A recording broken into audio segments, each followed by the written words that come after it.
What's going on, YouTube? Welcome to Learning to Draw and Paint with Yupari, a supplemental video series for viewers and students that will be taking in-person classes with me. So today we are going to be learning about shapes and values in the most simple approach possible. And that is going to be through an interactive demonstration. Don't get distracted by my Lilo and Stitch t-shirt. I like that movie. I grew up in the 90s. Anyway, so we are going to be doing an interactive demonstration. Now, those of you that are taking the class with me in person, we are going to split up the second class into 3 parts. The first is going to be a materials discussion and a discussion on the importance of shape and value in its most basic form. So the first is going to be a short lecture on shape and value. I think I said form by accident, but we're going to be talking about value. We'll get into form later, but we're going to talk about shape and value. First is going to be maybe like a 5 to 20 minute or whatever conversation, probably less than 20 minutes. Maybe let's just say like 8 to 10 minute discussion about the importance of shape and value. The second part of the class will be most of the time frame, actually. It will be an interactive demonstration. I'm going to be making a larger than life demonstration in the middle of the classroom. I'm about to do that very demonstration on camera.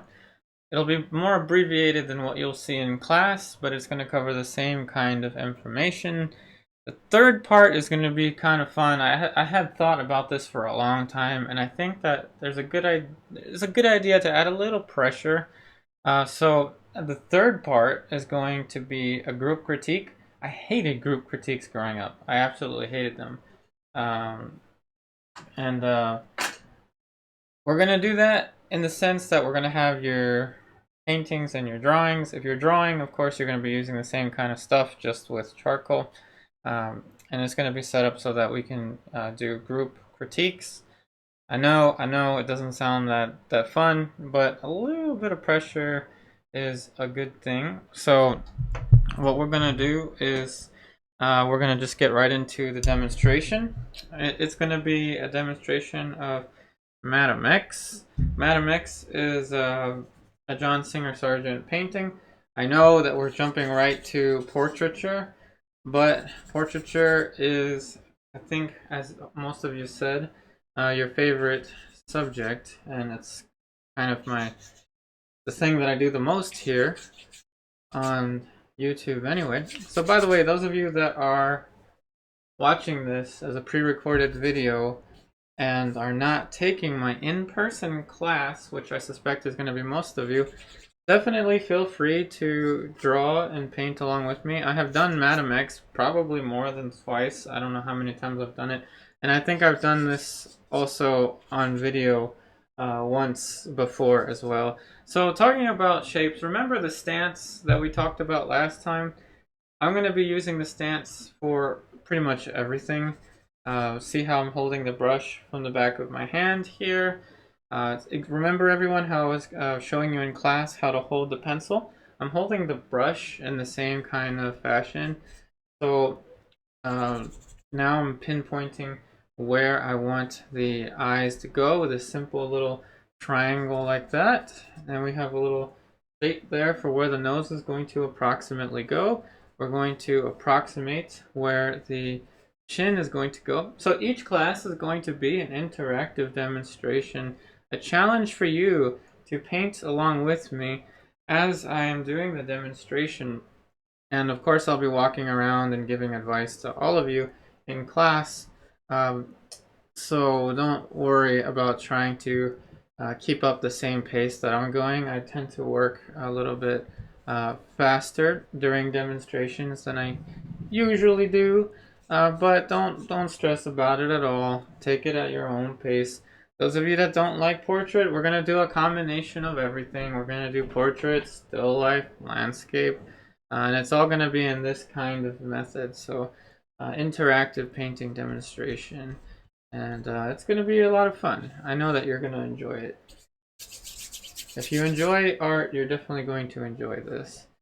So we've got a little mark for where the mouth is gonna go. I was very impressed with how all of you loosened up right away. You took my advice and started holding the pencil correctly from the far back, and everything you did was so impressive. I'm very, very impressed with how everyone did.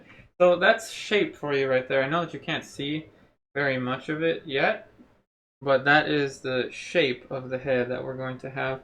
And I'm just going to change up the light sensitivity a little bit so you can see it. There you go, maybe a tad bit better. So now we're going to start to put in our first value. And we've thinned out the paint. And I'll explain all of this in class even more, but for everyone watching this as a pre-recorded video, I just thinned it out with odorless mineral spirits, and we're just going with thin paint and black. In the email, I told everyone to get raw umber. Raw umber is going to be better for you to use because it's easier for you to use than using straight black. Because straight black has the disadvantage, which can sometimes be an advantage, but it has a disadvantage in that it can get way too dark way too quickly. So now we have our first dark shape there, which is going to be for the hair. Those of you that are seasoned viewers, seasoned experts here on YouTube, forgive me because I'm not going to be taking this demonstration to the same level of intricacy that I usually do. I'm trying to simplify this as much as I possibly can so that beginners and experienced painters alike, or people drawing, which by the way you can do the same thing with charcoal, and I'll explain that in class, will be able to follow along with me. That's the goal. So I'm using just black and white paint, titanium white and black. Those of you in class, you can just use raw umber. Now you're probably watching this after the second class ended. So if you missed anything in class, if I went too quickly, if I said something that wasn't quite, didn't quite make sense, then this is going to be the video for you to watch and to be like, oh, okay, that's what he meant with all that gibberish that he was saying in class. So we're using white paint. Now, if you're using charcoal, you're going to want to use your chamois cloth or a paper towel, the Viva paper towel that I wrote in the supply list for you there.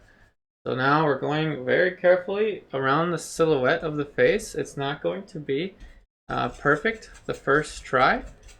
And all we're doing is we're trying to have just two tones, light and dark. We're going to let the tone of the canvas do some of the work for us. See how it's creating a little bit of a shadow shape there. Like I said, those of you that are seasoned viewers, I'm going to have to keep repeating myself. Those of you that are seasoned viewers, forgive me, this is not going to be anywhere near as realistic as what you usually see me do on YouTube. I switched to a bigger brush, and I do recommend the silver brush, not because I'm sponsored by them. I'm not sponsored by them. I wish I was, but it is because they hold a lot of paint. They're really, really good brushes to use. So now see how I'm dragging the paint into here? That's creating a little bit of intricacy for the eye. Now, don't worry about the anatomy. Don't worry about the perspective. Don't worry about the likeness of the painting. Don't worry if your painting or your drawing looks very different from mine. The goal is not to copy what I'm doing, but the goal is to learn from what I'm showing you live in person.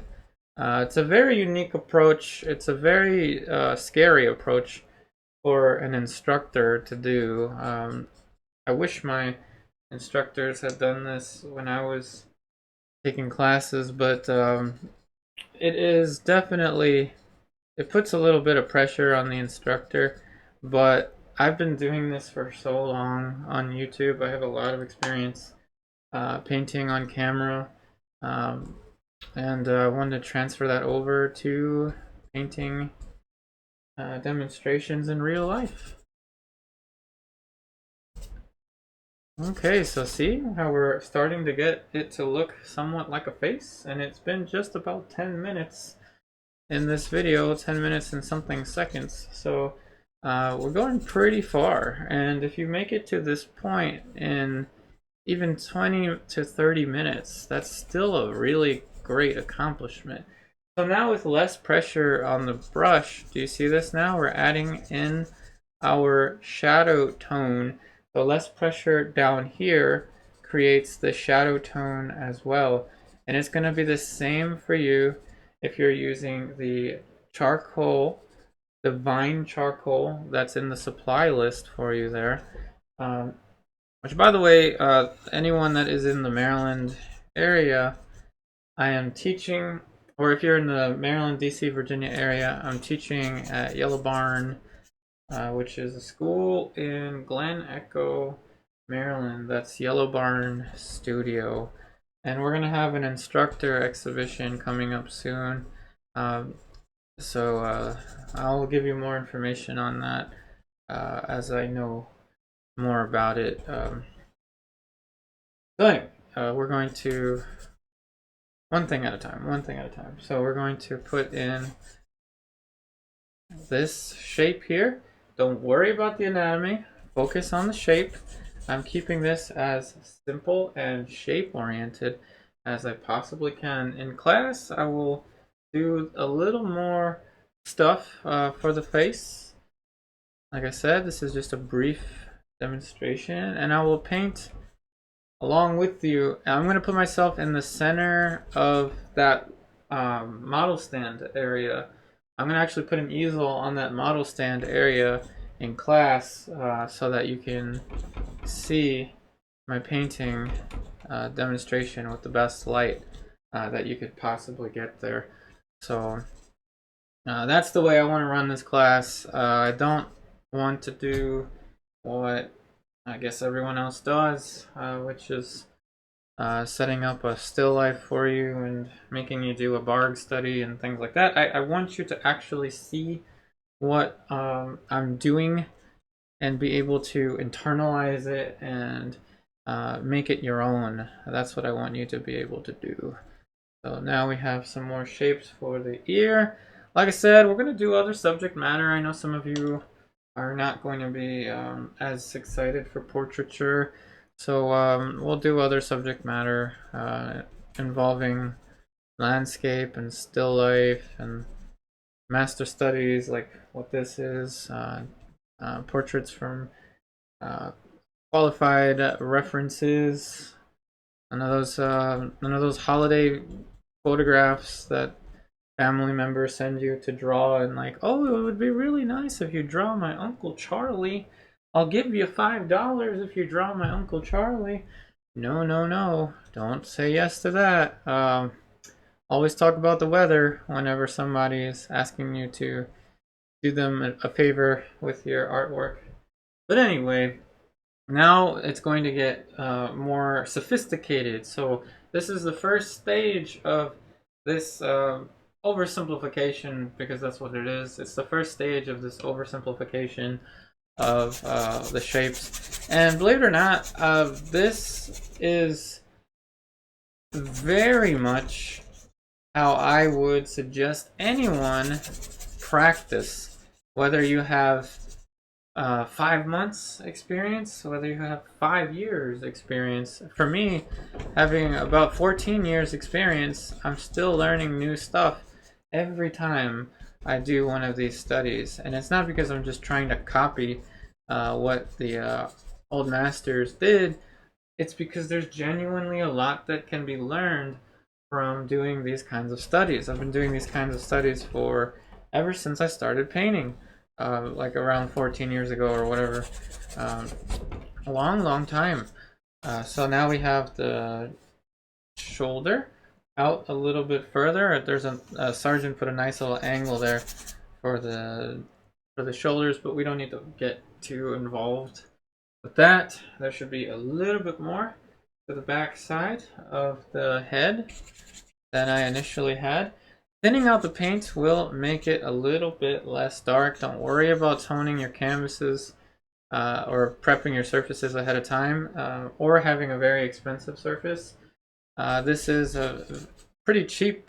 This is just linen. I mean, not linen. Cotton canvas. Just like the cotton canvases from Michaels that I suggested you get.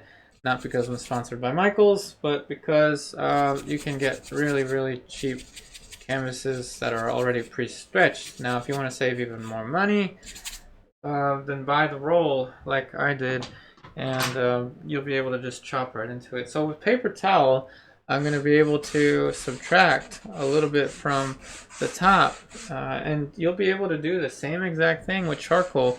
So those of you that are going to be using or have used charcoal on the second day of class, you can do this the same. It's insane. It's like the same thing, whether you're doing this with charcoal or if you're doing this with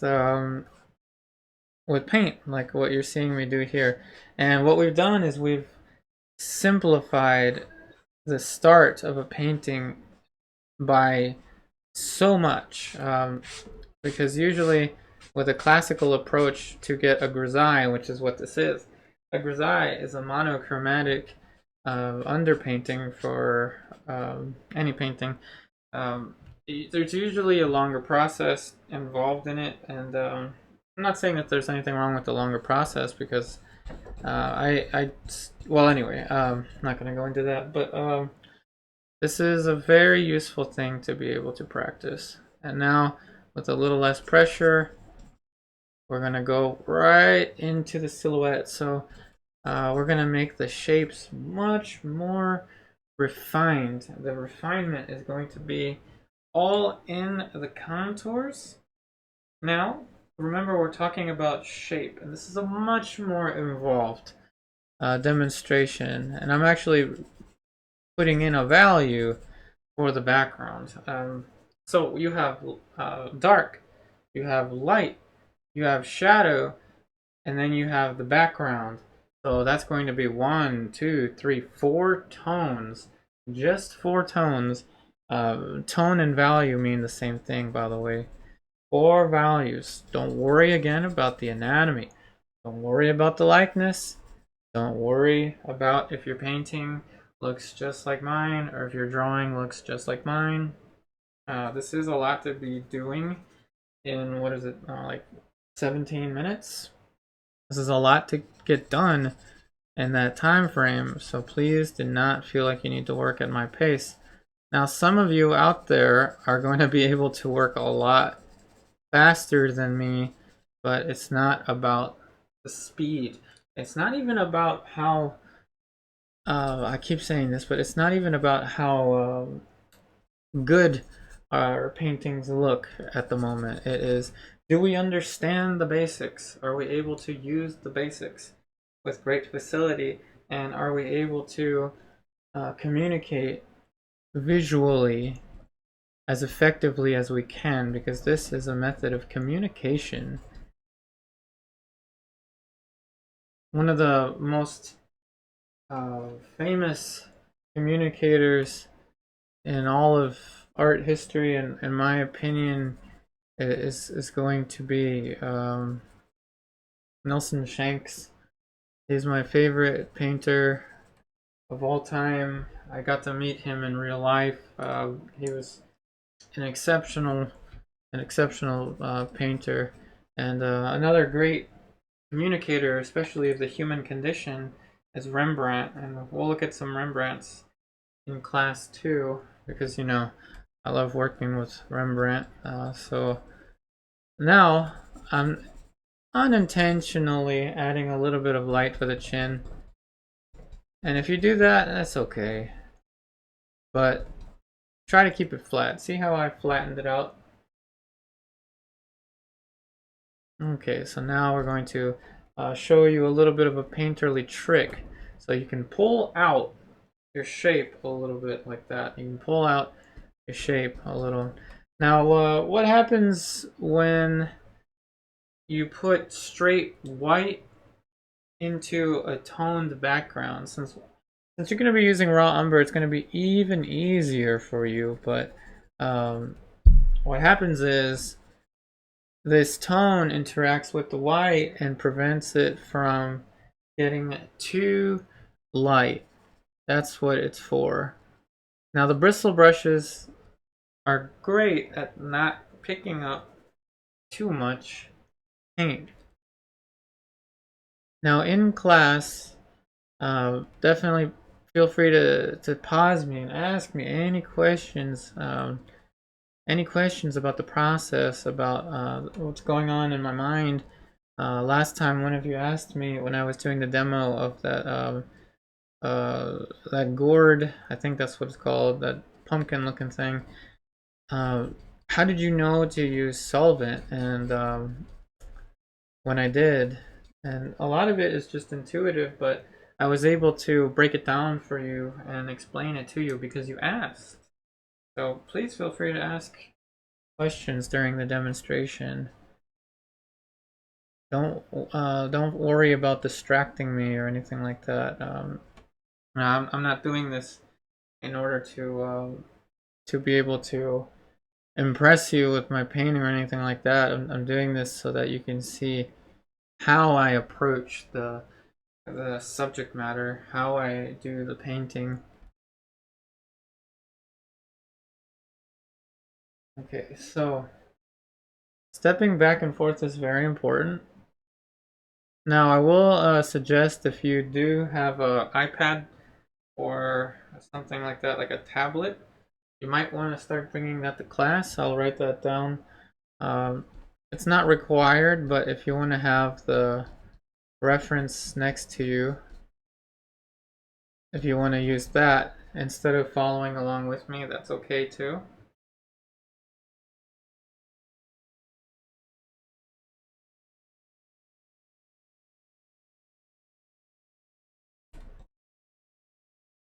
See how I'm spending a lot of time just with the silhouette, and I didn't add any extra values.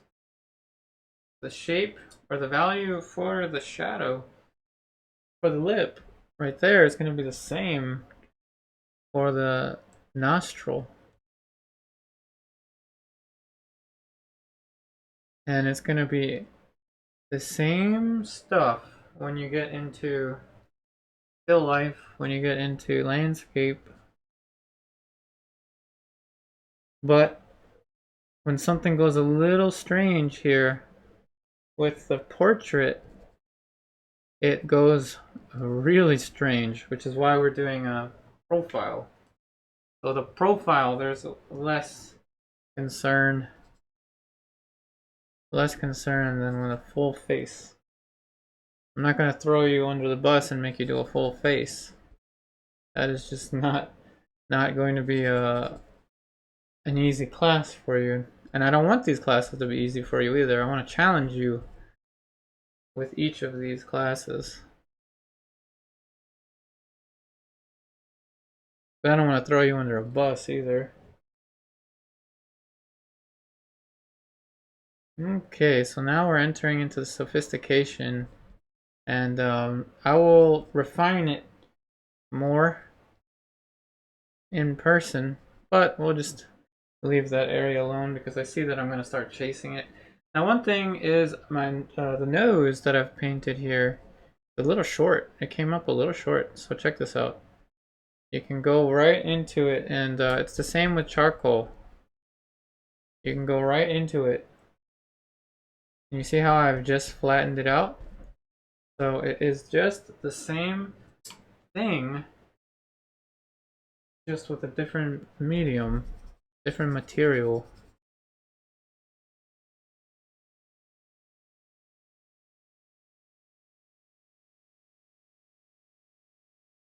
And for those of you watching on YouTube that are too far away to take classes with me in Maryland, draw along with me. Recreate this one. And I know that you may have already done this one at some point, but test yourself. See if you can keep up with me. some of you, or I guess most of you, are actually going to work much faster than me, because I've seen the type of work that you're doing. Those of you that have been watching these videos for a long time, very impressive. I'm very, very astonished and very proud of what viewers of my YouTube channel are able to do. It's crazy. It's crazy in a good way. Now we're adding more light here because it was a little bit darker, but I'm still trying to keep the tones relatively simple. And there is now a third, or not a third, there is I think a fifth value in here now for the middle tones, which is going to be, the middle tones are going to be lighter than the shadow tones, but with this Sargent, they're actually going to be pretty close to one another, but I'm going to edit it and make it easier for you than the Sargent is. Now see how I manipulate the paint. I want you to be able to do this. And this is the essence of shape and value. To be able to draw with paint. And this is the answer to the question and the proof to the response that drawing and painting are the same darn thing. Because when you're painting, you're doing nothing but drawing with color. And in this case, guess what? We took the color out. We took the color out. So it is essentially just drawing. So for those of you that are a little confused about should you draw or should you paint first, this is an introductory class. This is a class for people that are just getting into painting. And I'm having them do this. And it's not, it's not intended to torture the students or anything like that. It's because I firmly do believe that this is something that an absolute beginner should do. And don't stress over the perfection. Is it exactly like the original? Now I'm doing something that I don't recommend anyone do. I'm doing this under the pressure of a camera, but I've been working with video for a very long time. So don't if you think it would be fun to film yourself doing this, do it if you think it'll be fun. I know that many of you have, and it's fun to do, but it's just a challenge that I don't recommend. I don't recommend it. So now it's practically done, the demonstration part, and we're what, at 30 minutes? A little less than 30 minutes. So what we'll do is we'll add some bonus refinement, and then we'll talk a little bit more, we'll just reiterate what's going to happen in the class, the second class, and what's going to continue to happen. And I guess we could do some stuff for the hair. I was going to ignore the hair, but I guess we can do some stuff for the hair as we add further refinement. See how the shapes are very blocky, very easy to see straight lines and angles. That's what I want you to be able to do. Straight lines and angles. That's all it is, straight lines and angles. Straight lines and angles and shapes. And I didn't talk about form. Form is something that we're going to get into later. There is a little bit of form here, but it is kept to a minimum. You saw how important the light and the dark shapes are with what you've seen me do here.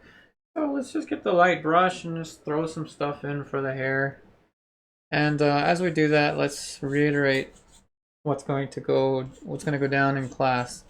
So in class, for those of you that are taking my in-person class in Yellow Barn Studio, we are going to start the class with the importance, a lecture on the importance of shape and value We're going to talk about the importance of it and what it does, and I'll bring another sample painting of mine so that I can show you in my own paintings how I use shape and value.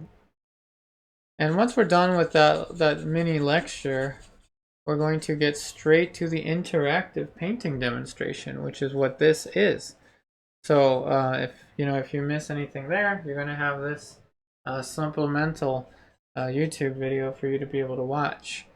And we're going to do that for the majority of the class. So the class is 2 hours and 30 minutes. The talk is going to be about 10 minutes, 8 to 10 minutes or something like that. And then we're going to have most of the 2 hours and 30 minutes, probably 2 hours and maybe like 10 minutes or so, saving like an extra 20 minutes or so at the end. Or maybe we'll just draw.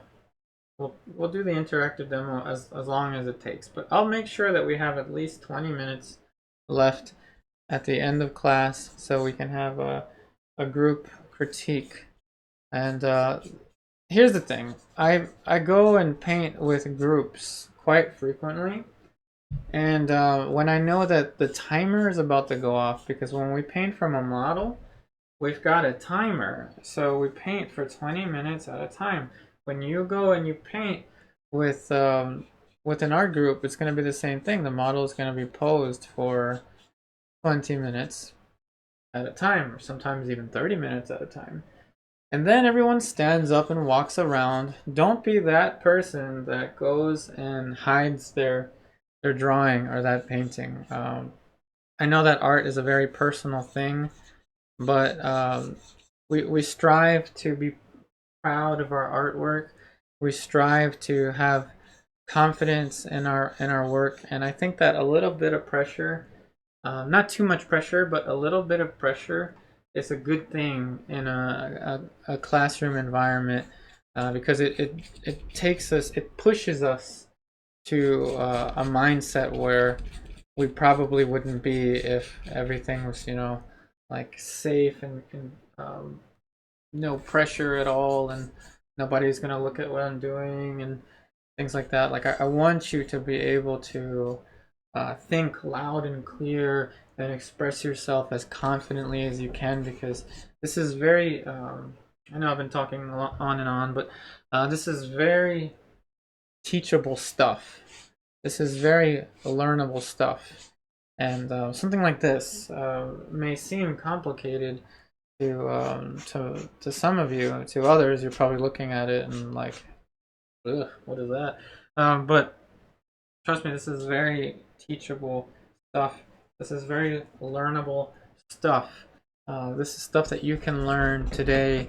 This is stuff that you can learn tomorrow, and you can take it and run with it and make it your own. This is something that I firmly believe that anyone can do.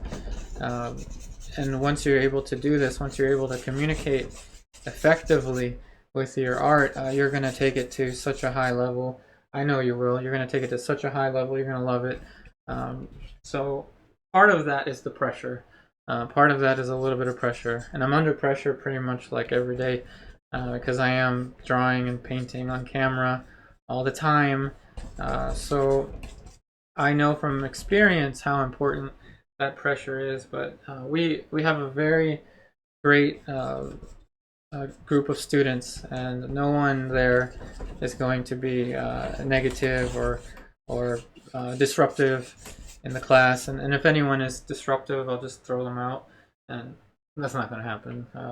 That's just not going to happen. So no need to worry about that stuff. And I've added a little more light to the neck. I've refined the neck a little bit. I've refined the hair a little bit, and this is probably getting close to what we'll do in class. I purposefully will not refine it that much because I want it to be very, very simple, and I want you to be able to follow along with what I'm doing and not be too not be too discouraged because I'm throwing things in here that I haven't even introduced. Last time we talked about the generic sphere and what makes things look round, and I'm going to always go back to that generic sphere that we introduced last time, and I will constantly bring it up and make sure that we will internalize the physics or what makes things look real. Now on the palette, you see it's very simple. You have 1, 2, 3, 4, and then white would be 5, and black would be 6, but I didn't put straight black in there. I did put straight black, but it's thinned out, so none of it's going to be like super dark. This might be close to it, but it's not. So 1, 2, 3, 4, and then 5 is the value range that we used. So what I'm going to do is I'm going to move the camera so that you can see the image without the distortion, because it's usually distorted by the angle of the camera. And there it is. That is a quick little demonstration of what we will be doing in class as an interactive demonstration. So we're going to do a combination of portrait, still life, landscape. If you're really feeling portrait, we'll do portrait multiple times. If you're really feeling landscape, we'll do landscape multiple times. Still life, we'll continue to do that because the methodology is all the same. So once again, thank you all so much for watching. I wish you the very best in all of your artwork, and I'll see you on the next one.